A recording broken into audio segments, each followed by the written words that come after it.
Hey guys, today in this video I'm gonna showing the CSS padding. So why getting late, let's get started. I'm just deleting these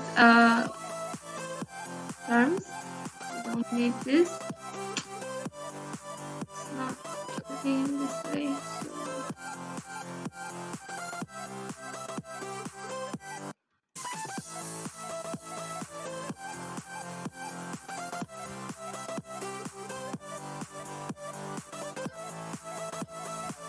Background black, and I'm choosing the color, this color orange.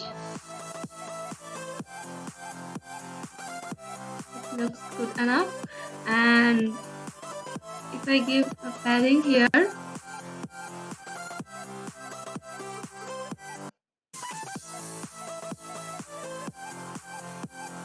padding 30 pixels, it will make some space around this content. You can see this.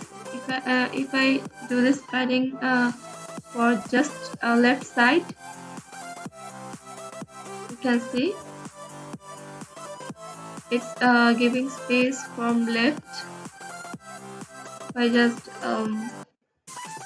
give it right, it's spacing here.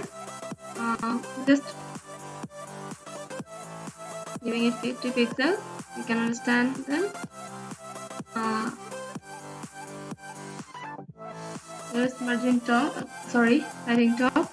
It's spacing here, and there is another bottom, so it's spacing here. So this is the difference between these paddings. If you just type padding, it will give space around this content and everywhere, left, right, top and bottom. So we'll continue in our next video. Thank you.